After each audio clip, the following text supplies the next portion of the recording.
घर में घुस के बहनों के साथ, माओ के साथ जो हुआ वो सब आपने देखा और साथ। हम तो संविधान की प्रतिकृति पे लड़ गए, बाबा साहब के स्टैचू पे लड़ गए, मगर संविधान पे तो हमला बहुत बड़ा हो रहा है। ये लोग नहीं समझते, इनके लिए संविधान मात्र एक किताब है, हमारे लिए सब कुछ, हमारी दुनिया है संविधान। जब काम ज्यादा हो जाता है और लगता है कि आप छुट्टी की जरूरत है तो मैं सोचता हूँ जेल चला जाऊँ। जेल से नहीं मरते, रोकेंगे दूसरा खड़ा हो जाएगा, दूसरे को रोकेंगे तीसरा खड़ा हो जाएगा, होगा। अभी ऐसे मुझसे बेहतर आप जानते हो कि यहाँ क्या हुआ जी। मैंने तो सुना है, आपने देखा, कुछ ने देखा है, कुछ ने सहा है किस तरह से 11 तारीख में जो हुआ, 12 तारीख में जो हुआ, फिर 13, 14 में आपके बच्चों के साथ जो हुआ, घर में घुस के बहनों के साथ, माओ के साथ जो हुआ वो सब आपने देखा और सहा। फिर 15 तारीख को सोमनाथ के साथ क्या हुआ और 16 तारीख को वकोड़े साहब के साथ क्या हुआ, ये भी सब आपके सामने। आपने अपनी आंखों से जुल्म देखे, आपने अपनी आंखों से अपने लोगों पे होते हुए अत्याचार को देखा। मैंने तो सुना है, मैं सुन के इतना तकलीफ में हूँ, आपने तो देखा सहा है, मैं क्या कह सकता हूँ। हम सिर्फ एक बात की कीमत चुका रहे हैं कि हम झुकना नहीं चाहते। हम इस देश में सिर्फ एक बात की कीमत चुका रहे हैं कि हम इस देश के संविधान की सुरक्षा की गारंटी लेके बैठे। संविधान ने तो सबको अधिकार दिए, लेकिन हमारे दिल में ज्यादा दर्द है संविधान के खिलाफ। जब भी एक हल्की सी भी आंच आती है तो हमें तकलीफ होती है। हम तो संविधान की प्रतिकृति पे लड़ गए, बाबा साहब के स्टैचू पे लड़ गए, मगर संविधान पे तो हमला बहुत बड़ा हो रहा है। तमाम जो अवसर थे वो खत्म किए जा रहे। रोजगार नाम की चीज चिड़िया के रूप में रह गई।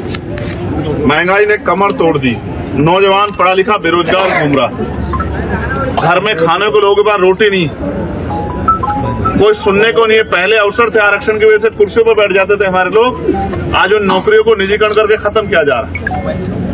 बहुत कुछ, सब ये भी सब संविधान पे अपमान है, क्योंकि बाबा साहब ने क्या कहा था? बाबा साहब ने कहा था कि संविधान जब तक मुझे मेरे जाने के बाद मरा मत समझ, जब तक संविधान जिंदा मैं जिंदा। इसलिए हम लोग संविधान से प्यार करते हैं, इसलिए हम लोग संविधान को बाबा साहब के रूप में मानते हैं। ये लोग नहीं समझते, इनके लिए संविधान मात्र एक किताब है, हमारे लिए सब कुछ, हमारी दुनिया है संविधान। बाबा साहब अम्बेडकर हमारे रहबर हैं। कोई कुछ भी कह देता है, लेकिन बाबा साहब हमारे लिए भगवान से भी ज्यादा। अगर आज हम यहाँ हैं तो बाबा साहब अम्बेडकर की वजह से। यहाँ जो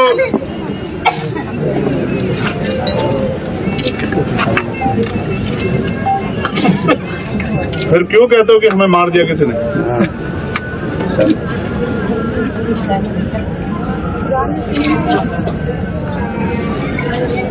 किस तरह से निर्दोष लोगों को पकड़ के, सिर्फ इसलिए कि उन्होंने नीला टीका लगाया, उन्होंने नीला पटका पहना, उनके हाथ पे तथागत बुद्ध का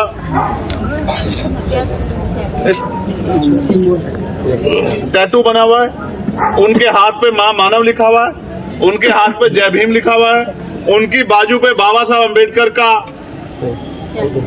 टैटू बना हुआ, सिर्फ इसलिए क्या मजाक उड़ाते हो? मेरे पुलिस के साथियों, बहुत बहादुर हो आप लोग, आपके लिए तालियां बजनी चाहिए। गरीबों पर जुल्म करते हो, गरीबों पर जुल्म करते हो, गरीबों को निकाल के मारते हो, गरीबों को कुचलते हो। मैं कहता हूं आपका ज्यादा सम्मान होना चाहिए, क्योंकि आप अपनी ड्यूटी का जिस तरह का प्रयोग कर रहे हैं ये किससे छिपा हुआ नहीं। पुलिस प्रशासन मुर्दाबाद, मुर्दाबाद, मुर्दाबाद, मुर्दाबाद। ये अच्छा है, मैं पुलिस के साथियों का धन्यवाद दूंगा कि आपने हमारे लोगों को मारा, क्योंकि इनको पता लगा कि वर्दी पहन के सब लोग अच्छे नहीं होते। इनको पता लगा कि सर पे अशोक की लाट लगाकर जो लोग घूमते हैं वो सब लोग रक्षक नहीं होते हैं। इनको सही में पता लगा कि जिनके कंधों पे रक्षा की जिम्मेदारी है वो रक्षक नहीं।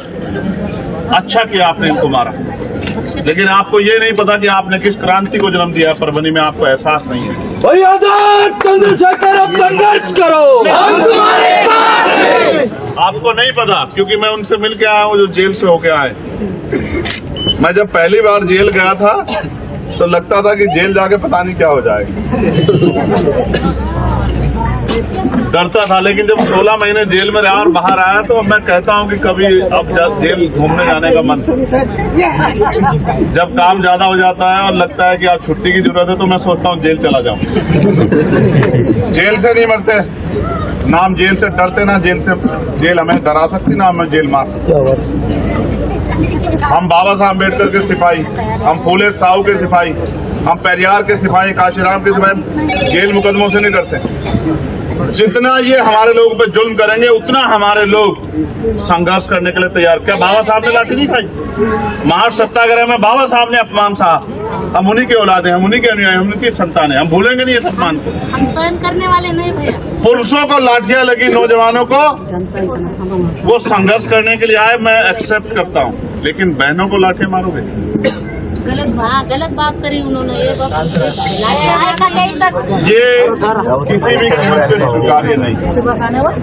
हमारी बच्चियों को पीटोगे, 14-14 साल की बच्चियों को पीटोगे, जूतों से हमारी बहनों को कुचलोगे।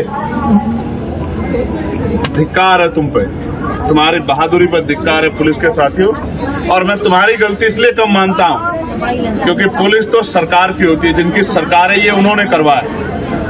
ये यहाँ भारतीय जनता पार्टी एनडीए की सरकार ने हमारे लोगों पे करवाया है, क्योंकि उन पे जो आरोप लग रहे थे उन आरोपों से ध्यान बटाने के लिए ये यहाँ की सरकार ने हमारे लोगों के खिलाफ कराया। मैं इस बात को समझता हूँ, मगर मैं आपको भी कहना चाहता हूँ, छोटी छोटी बात पे भावनाएं हाथ को करके ऐसा व्यवहार के साथ मत खड़े करो। हमारे भीड़ में हमारे लोग नहीं करते हिंसा, मैं जानता हूँ। हमारे लोग संविधान को मानने वाले हैं। सोमनाथ आखिरी समय तक कह रहा था कि मेरे पेपर है, मुझे छोड़ दो, लेकिन इनको सोमनाथ पे तरस नहीं आया। ये पूछते थे जिन लोगों को पकड़ा हुआ था उनसे कि डॉक्टर अंबेडकर के टैटू देख के, इसके लिए आए थे विरोध करने, इसके लिए आए तो अरे तुम क्या सोचते हो? तुम्हें नहीं एहसास है कि डॉक्टर अंबेडकर क्या है हमारे लिए? तुम प्रोटेस्ट की बात करते हो, तुम सड़क पे आने की बात करते हो। हम डॉक्टर अंबेडकर के लिए अपने खून के एक बूंद दे सकते हो। तुम नहीं जानते हो कि डॉक्टर अंबेडकर क्या है हमारे लिए। ये जो गलतफहमी है, इस गलतफहमी को जल्द हम लोग दूर करेंगे। मैं आपको विश्वास दिला कहता हूँ, मैं विजय साहब को भी याद करता हूँ क्योंकि उन्होंने भी अपना पूरा जीवन सेवा के लिए दे दिया लोगों के। जिसके ऊपर जुल्म हुआ, हम अम्बेडकरवादी यही जानते हैं कि हमें हर उस व्यक्ति के साथ खड़े होना जिस पर जुल्म हो रहा है। अभी तक एफआईआर दर्ज नहीं हुई है। अभी तक जितने लोगों को पीटा गया, इनोसेंट लोगों को, निर्दोष लोगों को, उनकी एफआईआर दर्ज नहीं हुई है। और मैंने अभी एसपी से बात की, मैंने उनसे कहा कि एफआईआर दर्ज करो, और नहीं होगी एफआईआर दर्ज तो आप चिंता मत करो। उन्होंने मुझसे कहा कि जांच हो रही है, न्यायिक मजिस्ट्रेट जांच हो रही है। मैंने उनसे कहा कर लो जांच, क्योंकि ये गलतफहमी में मत रहना कि हम 1-2 महीने में इस बात को भूलने वाले। हम मरते दबते तक अपने लोगों की पीठ पे पड़ी एक लाठी। मेरी बात को आप याद रखें, हम वो लोग नहीं है। वो जमाना चला गया जब हम पढ़ते लिखते नहीं थे तो रोज हमारे सामने मुसीबतें थी तो हम भूल जाते थे, लेकिन अब हम भूलने वाले नहीं है। ना इस निकम्मी सरकार को भूलेंगे और ना हम पे लाठी चलाने वाले इन पुलिसकर्मियों को भूलेंगे। और आएगा वो दिन कि हिसाब होगा। मेरी बात को आप याद रखो।